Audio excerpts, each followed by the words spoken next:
What we have seen are streams of videos of conscripts surrendering en masse. They're just not willing to fight. Some, of course, are attempting to fight, but Kursk has essentially been given up without much of a battle. Right? The Ukrainians have found it, on the whole, pretty easy going. We've also seen on Russian social media spaces the release of videos from conscripts and from prisoners who are purportedly begging their mothers for help, addressing the president and asking for assistance. The Kremlin absolutely recognizes that this is an issue, and they've been preparing it for some time, because they saw what happened in Afghanistan, and in particular what happened in Chechnya. And Putin himself was faced with this in the early 2000s, when soldiers and their families, and in particular mothers' groups, began to organize. Hello and welcome to Frontline on Times Radio. I'm Louis Sykes. Today we're discussing Russia's conscripts and their impact on the war in Ukraine. We're joined by Ian Garner, professor at the Pilecki Institute in Warsaw. Ian, thank you very much for joining us today. Thanks for having me. Can you outline for us how Russia's conscription works and how they've ended up becoming involved in this conflict? So Russia, even since the Soviet days, has had what's meant to be mandatory conscription for young men, not women. As soon as you turn 18, theoretically speaking, your name goes on the list and you are meant to join the military for a year's service. It used to be 2 years, but they cut it down for reasons we can get into. And not every young Russian actually goes through with this conscription. It's not like in countries like Germany or Israel, where conscription is, if not quite universal, then it happens to just about everybody, because dodging the draft in Russia has become something of an art form due to the, frankly, horrendous conditions that the Russian army is afflicted by. And so what we find is that the parents of nervous children, especially those parents who are wealthy and well-connected, will do just about anything to get their kids out of service. So they will suddenly find ways to have their children diagnosed with all sorts of medical problems. And the biggest get-out clause up until recently has been joining higher education institutions, because students have been exempt. The government is currently trying to change that.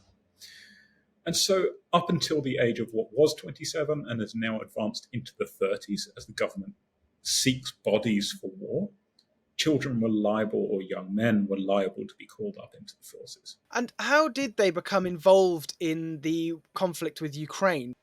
So Putin made a promise that was actually based on Russian law, which is that, theoretically speaking, and again, we're going to keep coming back to that word theoretically, because law and practice don't always quite dovetail very nicely in Russia. Theoretically speaking, conscripts are legally forbidden from being deployed in wars abroad. That is the role of the professional army and the contract soldiers who volunteer to join the army for a shorter period for these vast sums of money.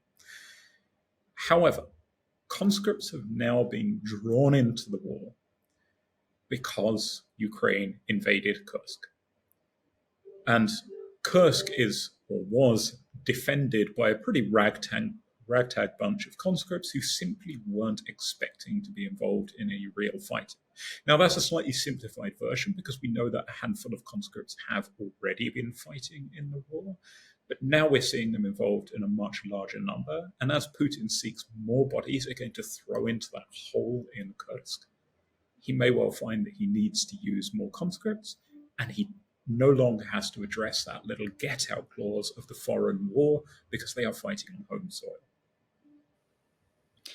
And the Kremlin are often hesitant to deploy and use these conscripts in any form of real conflict. And there's something of a history in Russia, isn't there, of conscription becoming a problem for the regime in Moscow? Well, you have to understand that the key motivation for getting soldiers to fight in Russia, as in any war, is in promising soldiers something in return for doing the fighting, for risking their lives, for making a huge sacrifice of some sort. And that might be honor, fame, glory, monetary rewards, as frequently works with Russia's army. But Russia's conscripts simply aren't meant to be. They're not crimes to fight. They're offered very little in return for their service. And so suddenly they find themselves thrown into the breach. Very little motivation, relatively little training, having expected to basically sit out their year of service doing some busybody work, maybe in the far east of Russia, manning a border post, maybe sitting on slightly closer to the front lines in Kursk. And that leaves us with a problem, because these are not going to be highly motivated soldiers. These are soldiers who, when we look back at Russian history, in particular, if we look at the wars in Afghanistan and Chechnya, may feel as they're easily beaten by a superior Ukrainian force, somewhat angry, shall we say, towards the president and towards the society that sent them there. What risks do this new wave of conscripts dragged into the war through Kursk pose to the Kremlin? Well, of course, we're in very early days. But let's look at the Afghan war as an example of what might happen. Now, the Soviet Union invaded Afghanistan in 1979 to prop up or to overturn the communist government there and install their own communist government. And this was all heralded in a blaze of propaganda that is going to seem very familiar if you've been reading Russian narratives about the war recently. That is, it's a democratic mission, it's about supporting the local population, it's about law and justice, i.e. all these sort of high-flown values. But very rapidly, the Kremlin got drawn into a long and pretty awful conflict that they just couldn't win. And just like today, they needed to fill that space with more and more bodies. So they sent conscripts in.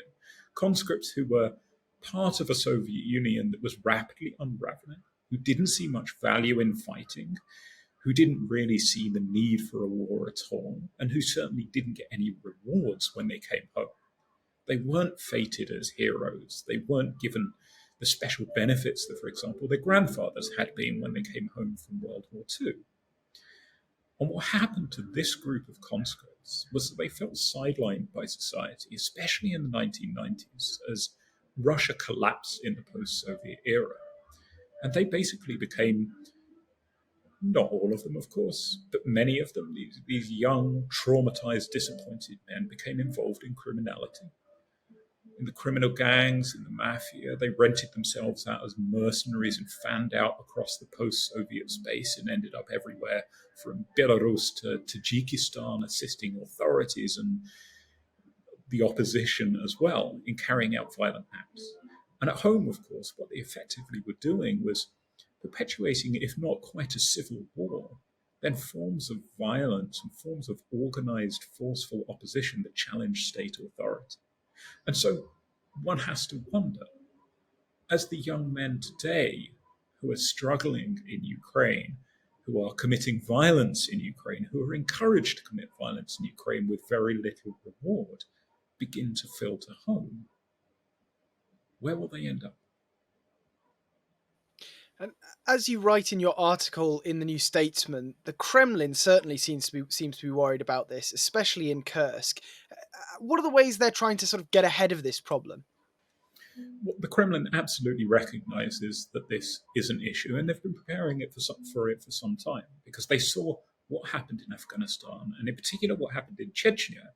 And Putin himself was faced with this in the early 2000s, when soldiers and their families, and in particular mothers' groups, began to organize, began to lobby for better protections, began to lobby to uncover the truth of what was happening, and began to lobby for criminal prosecutions against Russian officers who'd been irresponsible, who'd beaten, brutalized, raped, and murdered conscripts.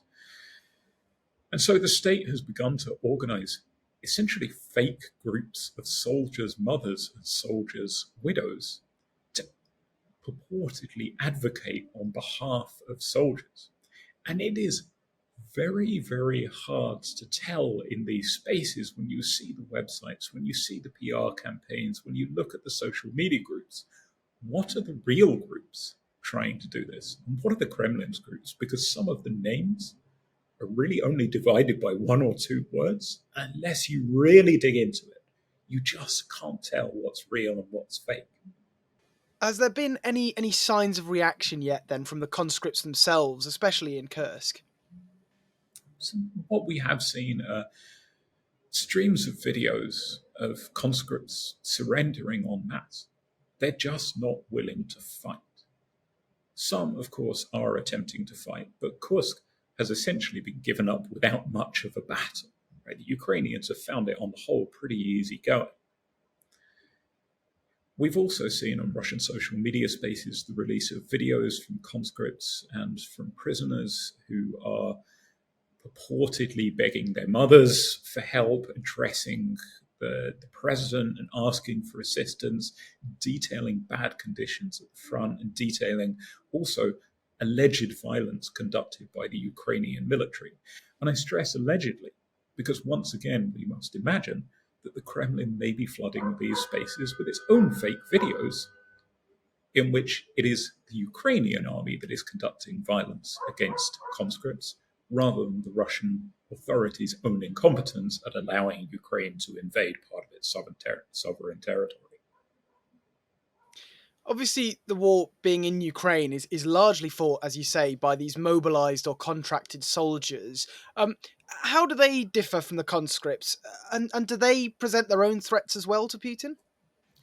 Well, certainly they do. We might look back to an event that was so massive last year, but which we all seem to have all but forgotten, and that is the Prigozhin um, armed coup, mutiny, revolt, whatever you're going to call it. It's still not quite clear what he was hoping to achieve, in which he and a fairly large number of, albeit not Ministry of Defense contract soldiers, but men who were out there fighting for the money, marched on Moscow because they felt that the deal that they'd struck with the state had been broken. The pact that they had was somehow thrown away by the Kremlin. But what I would note there is that a much larger number of Wagner men, when they were asked by the Ministry of Defense simply to switch allegiances from Prigozhin to the ministry, did so because they were promised the same payday. The conscripts don't have that. What's the reward for them? And so, where are the tensions? Where are the frustrations bubbling up with that group of people? Of course, these conscripts as well are only one part of the wider problem Putin faces in Kursk. With no sign yet that Ukraine's going to be forced out, what's the wider reaction to the Kursk incursion been in Russia? It's been a very curious reaction because in the first few days, the Russian state was very keen to paint a picture that the nation was mobilizing on behalf of the afflicted residents, those who'd had to flee. And we saw lots and lots of videos of purportedly normal people gathering around, donating food, humanitarian supplies, working in their local community to help people. And we also saw what seemed like mostly pretty badly mocked up stories of columns of Russian tanks and Russian helicopters advancing on Kursk, about to cast the invaders out. And these were trumpeted across the propaganda channels from mainstream media to social media. But since those past first few days, everything's gone quiet. And it looks like the Kremlin is simply hoping to sweep this under the carpet and make everybody move on and forget about the problem altogether. And there is really very little evidence that Russian society as a whole is reacting particularly negatively. We haven't seen massive amounts of chatter or discomfort that a large chunk of the country has been invaded by its neighbor. The goals of the war to invade and denazify Ukraine, such as they were proclaimed by the Kremlin, have gone completely awry over the last 2.5 years. Instead, there is just this sense of keeping on, keeping on. In the Donbass, Russia is pushing on Pokrovsk. They've changed tactics there, dismounting their soldiers, seemingly in an attempt to overwhelm Ukrainian defenders. But that's going to push up troop losses, isn't it? It is. But up until this point, Russia has been able to cover its losses pretty much one for one. It's sustaining huge amounts of losses, but it's bringing in huge amounts of men too. And it is throwing increasingly large sums of money into recruitment especially through the use of these contract soldiers. And a statistic that I've seen that I believe is true, I've tried to assess that it's true, is that the country is currently spending 1.5% of its GDP on bonuses for contract soldiers. And so, is there any sign of how long that can go on in Russia? You know, there's been huge losses, a thousand men a day at some points over the summer. Is that kind of having any impact back in Moscow? Well, at some point, Russia has to run out of men. This war cannot go on at this rate in perpetuity. But firstly, it doesn't seem to be having much of an effect on Russian public opinion. People don't seem to be too angry about it. And secondly, most importantly, Russia can outlast Ukraine in this type of warfare because Ukraine really is beginning to find the edges and the limits of how many men and indeed women it can mobilize. And is there any sign that the Kursk incursion could have changed that at all? I don't see there's much sign of a big change as a result of Kursk, except to say that the muted response to the issue of conscripts thus far being involved in the war may, and I'm speculating here, so don't necessarily quote me on this, it may indicate to Putin that he might just get away with another slightly larger mobilization of the general population, like the one he did in September 2022, that actually proved quite tricky at the time. So that is something that is on the cards now in Russia, or is he going to try and get to Pokrovsk and avoid that still? I wouldn't say it's on the card, but Putin has that card up his sleeve. If he needs to play it, he will. Meanwhile, back in Kyiv, Zelensky is reshuffling his government. Is that connected to the losses around Pokrovsk at all, or is this kind of just part and parcel of politics in Ukraine during wartime? Well, I think you've got it in one there, that this seems like an attempt, as Zelensky himself said, to inject some energy into what's become quite a tired government. It's 2.5 years into the war. It must be incredibly tiring and frustrating being in a leadership position, and it is fairly typical for countries to want to rotate senior leaders at this point. I would say that the most important person who has switched roles today, Dmitry Kuleba, the foreign minister, has ruffled some diplomatic feathers in the West from time to time. So there may be an element of Zelensky looking for an advantage with changes in the White House. But more likely, this is simply rotating his team and essentially trying to consolidate a very friendly and pro-Zelensky cabinet who are all on one page. So it wouldn't be. There has been some suggestion that the reshuffle is done to make the team, the Zelensky team, more popular with the US administration. It's not necessarily entirely about that then, but there is an element of that, is there? It's hard to read between the lines in warfare, and Zelensky, of course, makes these beautiful and very eloquent speeches about injecting new energy into his government. I think we should probably believe him. But of course, there are always going to be side benefits and tangential benefits to changes like this, but it doesn't strike me as the major reason for a change. Ian Garner, thank you very much for joining us today on Frontline. Thank you for having me. For more news on the war in Ukraine, early access to our videos, live streams, and members-only Q&As, sign up for a Times Radio membership at the link in the description. Goodbye.